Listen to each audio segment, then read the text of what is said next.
Programming का एक बहुत ही इंपॉर्टेंट फीचर है एनकैप्सुलेशन। तो जैसा कि मैंने पिछले वीडियो में बात करा था कि डेटा हाइडिंग क्या होता है, जब हम अपने वेरिएबल्स को प्राइवेट डिक्लेयर करते हैं तो हम डेटा हाइडिंग को अचीव करते हैं। तो जैसे ही हम अपने वेरिएबल्स को प्राइवेट डिक्लेयर करते हैं तो वो वेरिएबल्स आउटर वर्ल्ड से एक्सेसिबल नहीं हो सकते। तो फिर हम उनको कैसे एक्सेस करेंगे? उनको एक्सेस करने के लिए हम यूज करते हैं मेथड्स का या फंक्शन का। अब ये जो मेथड्स है जिसके थ्रू हम डेटा मेंबर को एक्सेस कर पा रहे हैं, ये मेथड्स और डेटा मेंबर आपस में स्ट्रांगली एसोसिएटेड होने चाहिए। ये स्ट्रांग एसोसिएशन जो हमारा डेटा और मेथड्स का है, यही कहलाता है एनकैप्सुलेशन। तो एनकैप्सुलेशन बेसिकली क्या है? ये एक प्रोसेस है जिसके थ्रू हम डेटा को और मेथड्स को, एसोसिएटेड मेथड्स को एक सिंगल यूनिट में बाइंड कर सकते हैं। अब अगर इसके डेफिनेशन या इसका जो टॉपिक है एनकैप्सुलेशन, अगर हम उस पर ध्यान दें तो इन मेडिकल साइंस, अगर हम मेडिकल साइंस की बात करें तो मेडिकल साइंस में हम लोग क्या बोलते हैं? हम लोग बोलते हैं कि ये कैप्सूल है। एक कैप्सूल की बात करें मेडिकल टर्म में, एक मेडिसिन कैप्सूल की हम बात करें तो जो कैप्सूल है मेरा, वो कैप्सूल अगर आप ध्यान से देखो तो वो कैप्सूल जो है वो दो पार्ट में बटा होता है। ठीक है, दो पार्ट में बटा है और ये दोनों जो है वो आपस में एक सिंगल यूनिट फॉर्म कर रहा है और दोनों में इंटरडिपेंडेंट मेडिसिन है। तो इस यूनिट में कुछ मेडिसिन है और इस यूनिट में भी कुछ मेडिसिन है और ये दोनों आपस में एक सिंगल यूनिट को फॉर्म कर रहा है। अब इसी को अगर हम जावा के टर्म में बात करें कि जावा के टर्म में ये एनकैप्सुलेशन, ये कैप्सूल क्या है, तो जावा के टर्म में ये जो पहला हिस्सा है वो क्या है? वो है आपका data. Data is nothing but variable, ये आपका पहला हिस्सा है। और आपका जो दूसरा हिस्सा है वो क्या है? वो है मेथड्स, एसोसिएटेड मेथड्स, डेटा और मेथड। तो अकॉर्डिंग टू डेफिनेशन आप क्या बोल सकते हो? एनकैप्सुलेशन का अगर हम डेफिनेशन बात करें तो क्या बोल सकते हो? It is a process, it is a process to bind the data with its associated method,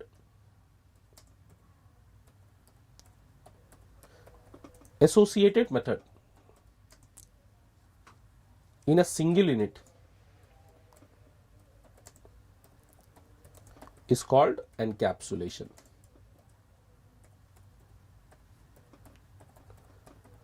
तो डेटा और जो इसका एसोसिएटेड मेथड है उसको अगर हम एक सिंगल यूनिट में बाइंड करें, अगर हम एक सिंगल यूनिट में उसको बाइंड करें तो इसी को हम लोग क्या बोल रहे हैं? इसको हम लोग बोल रहे हैं एनकैप्सुलेशन। तो जैसे मैं जनरली एक एग्जांपल देता हूं फैन का, तो फैन में जो डेटा है यानी वो जो क्वाइल है और उस क्वाइल को उसके फंक्शनैलिटी के साथ आप बाउंड कर देते हो, बाइंड कर देते हो, आपस में एसोसिएट कर देते हो। तो ऑब्जेक्ट जो है फैन का, वो जो ऑब्जेक्ट है फैन का, उसमें क्या है? मेरा डेटा भी है और मेरा फंक्शन भी है, स्टार्ट एंड स्टॉप। उसको आप क्या कर रहे हो? आपस में बाइंड कर दे रहे हो। इसको हम लोग एक प्रैक्टिकल से भी समझेंगे। अब इनहेरिटेंस, जो इनकैप्सुलेशन, उसका फायदा क्या है? It is used to provide security. तो सिक्योरिटी ये कैसे प्रोवाइड करता है? ऑफ कोर्स आपका जो डेटा है वो आउटर वर्ल्ड से एक्सेसिबल नहीं है क्योंकि हम अपने डेटा को प्राइवेट डिक्लेयर कर रहे हैं और ये एक्सेसिबल है वाया मेथड्स। तो मेथड्स को हम पब्लिक डिक्लेयर कर रहे हैं। अब कैसे कर रहे हैं? इसके लिए मतलब हम कैसे इसको अचीव करें? अगर हम चाहें कि हम इसको अचीव करें तो इसको कैसे अचीव करें? ठीक है, तो अभी हम लोग एक एग्जांपल के थ्रू समझते हैं। सपोज मैंने एक एग्जांपल, एक क्लास लिया स्टूडेंट, और इस स्टूडेंट क्लास में मैंने एक प्राइवेट इंट रोल नंबर, एक इंस्टेंस वेरिएबल मैंने डिफाइन करा। अब जैसे मैंने प्राइवेट इंट रोल नंबर लिखा, इसका मतलब डेटा हाइडिंग का कॉन्सेप्ट मेरा यहां पे अचीव हो गया। अब मेथड्स के थ्रू हम इस वेरिएबल को इनिशियलाइज कर सकते हैं, यूज कर सकते हैं। तो यहां पर मैं एक मेथड ले रहा हूं। तो मैं क्या मेथड ले रहा हूं? मैं ले रहा हूं public void set roll number, set roll number, और यहां पे मैंने क्या पास कर दिया? मैंने पास कर दिया इंट रोल नंबर। अब इसी मेथड को हम क्या बोलते हैं? इस मेथड का एक दूसरा नाम हम बोलते हैं, इसको बहुत ही पॉपुलर है ये है सेटर।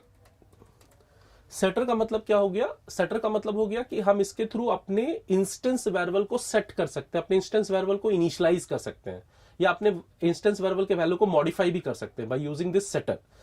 तो आप देखो ये सेटर हम कैसे लिख रहे हैं, public void set roll number. मेरा इंस्टेंस वेरिएबल का जो नेम है वो रोल नंबर है, और यहां पर मैंने यूज किया word set roll number, int roll number, ये मेरा सेटर है। अब इसके बॉडी में हम क्या लिखते हैं? इसके बॉडी में हम लिखते हैं दिस डॉट रोल नंबर। तो आपको याद होगा मैंने दिस कीवर्ड आपसे डिस्कस करा था, this dot roll number is equal to what? Roll number.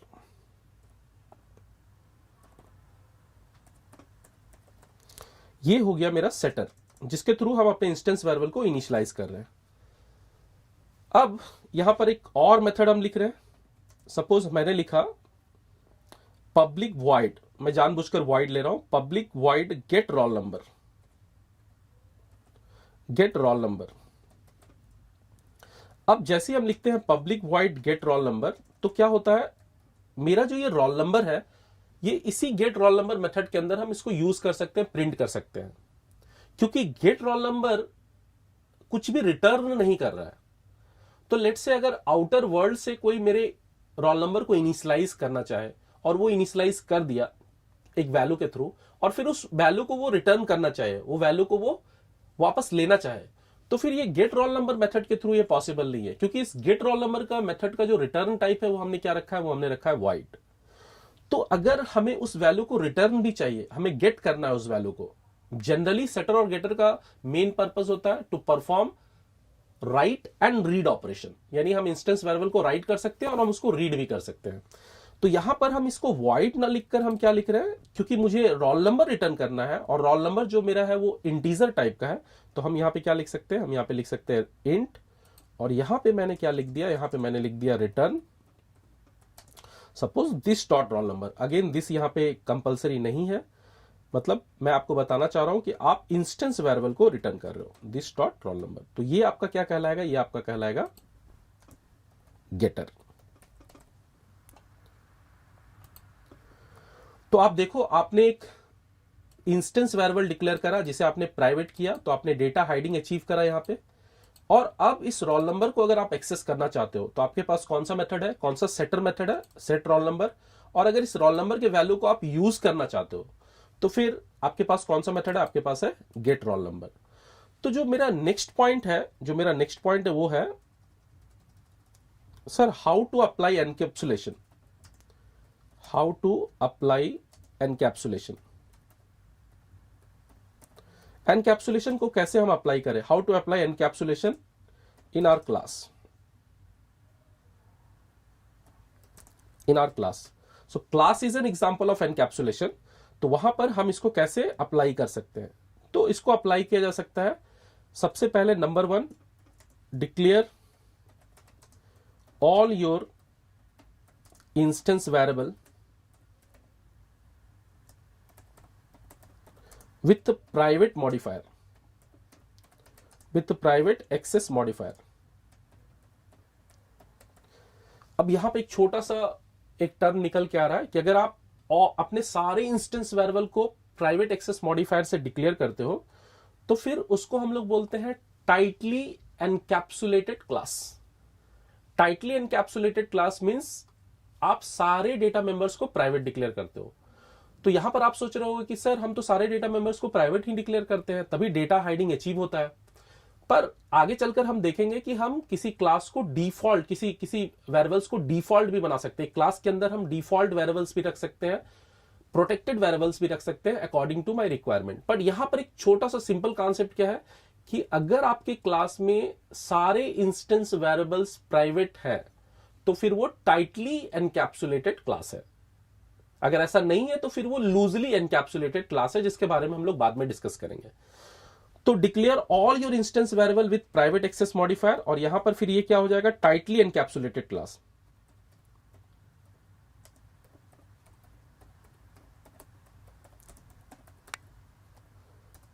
Number 2, define getter and setters. Define getters and setters to perform read and write operation.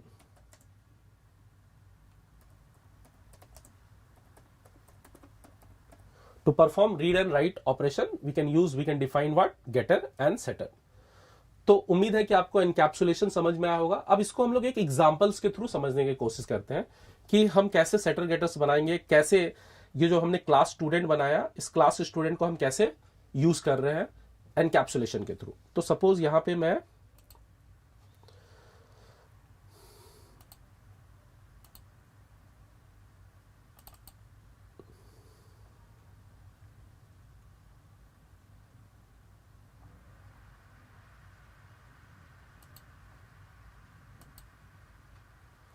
Right click on SRC,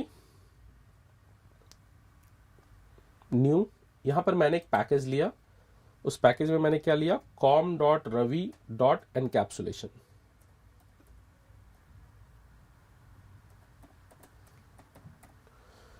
इसे मैंने finish करा।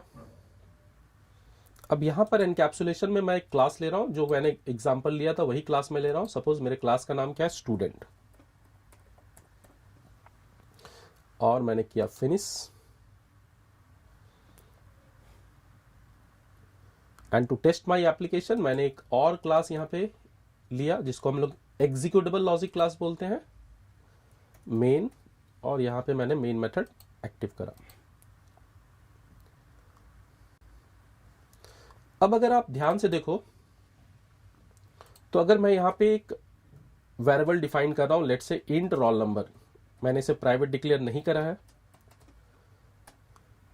Int roll number. अभी हम main method में जाके student का object create करते हैं। तो यहां पे सपोज मैंने पहले ही आपसे कहा है कि हमेशा आप ऑब्जेक्ट पहले क्रिएट करोगे और उसके बाद उसके प्रॉपर्टीज और बिहेवियर के बारे में सोचोगे। तो यहां पे स्टूडेंट का एक ऑब्जेक्ट क्रिएट किए, स्टूडेंट एक ऑब्जेक्ट क्रिएट किया और उस स्टूडेंट ऑब्जेक्ट को रेफर कौन कर रहा है? S1 वेरिएबल उसको रेफर कर रहा है, यानी S1 मेरा एक तरह का स्टूडेंट है जिसका नाम है, स्टूडेंट के ऑब्जेक्ट का नाम है। अब हम यहां से क्या कर सकते हैं? यहां से हम S1 dot roll number, S1 dot roll number is equal to let's say 111, यहां से हम डायरेक्टली इसको मॉडिफाई कर सकते हैं, डायरेक्टली इसको रीड कर सकते हैं, which is not a good technique, क्योंकि आपका जो डेटा है वो बाहर से एक्सेस हो जा रहा है। बाहर से कोई भी आपके डेटा को मॉडिफाई कर सकता है। जैसे कि मैंने लास्ट वीडियोस में आपसे हैकर वाली प्रोग्राम करी थी कि बैंक के एप्लीकेशन में कोई भी बैलेंस को मॉडिफाई कर सकता है। तो यहां पर ये टेक्निक एक अच्छा टेक्निक नहीं माना जा सकता। तो इसलिए मुझे इससे बचने के लिए मुझे क्या करना होगा? मुझे डेटा हाइडिंग कॉन्सेप्ट यहां पे यूज करना होगा।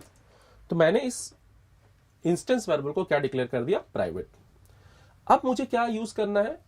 एनकैप्सुलेशन का पहला पार्ट हो गया, यानी मैंने अपने इंस्टेंस वेरिएबल को प्राइवेट डिक्लेयर कर दिया। अब दूसरी चीज जो है वो है मुझे सेटर और गेटर जनरेट करना है। तो सेटर और गेटर हम कैसे लिखते हैं? तो इक्लिप्स आईडी आपको फैसिलिटी प्रोवाइड करता है, आपको कोई जरूरत नहीं है सेटर एंड गेटर लिखने की। आप खुद से यहां से सोर्स से या फिर राइट क्लिक करके आपको एक ऑप्शन मिलेगा सोर्स, दोनों ही जगह से आप जाकर यहां पर generates getter and setters use कर सकते हो। So generate getter and selectors, better to select all, या जिसके लिए आपको जनरेट करना है वो सेलेक्ट करो। तो जनरली हम लोग सभी के लिए जनरेट करते हैं, तो select all and then generate. तो आप देखिए यहां पे खुद ब खुद मेरा सेटर और गेटर जनरेट हो गया। ये मेरा क्या कहलाया? ये मेरा कहलाया सेटर, जिसके थ्रू हम अपने इंस्टेंस वेरिएबल के वैल्यू को सेट कर सकते हैं। और ये क्या कहलाया? ये कहलाया गेटर, जिसके थ्रू हम अपने इंस्टेंस वेरिएबल के वैल्यू को रिसीव कर सकते हैं। अब हम यहां पे मेन डॉट जावा में उस इंस्टेंस वेरिएबल को इनिशियलाइज करने के लिए हम किसका यूज करेंगे? Set roll number. यहां पे बहुत ज्यादा ध्यान देने की जरूरत है कि सेट रोल नंबर बिल्कुल उसी फॉर्मेट में आया है जिस फॉर्मेट में मैंने आपको यहां पे डिफाइन करा था एग्जांपल में। ये देखिए, set roll number, get roll number, set roll number is the setter, get roll number is the गेटर।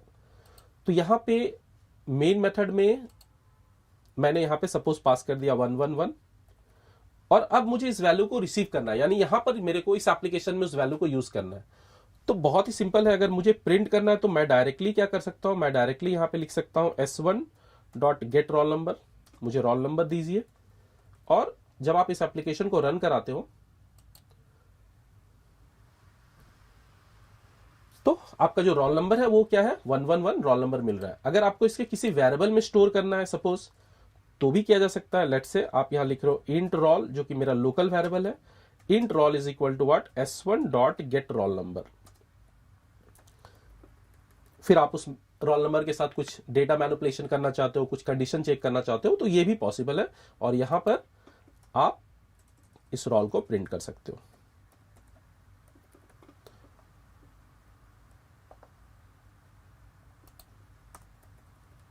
ठीक है, इसको प्रिंट करते हैं, तो ये आ रहा है 1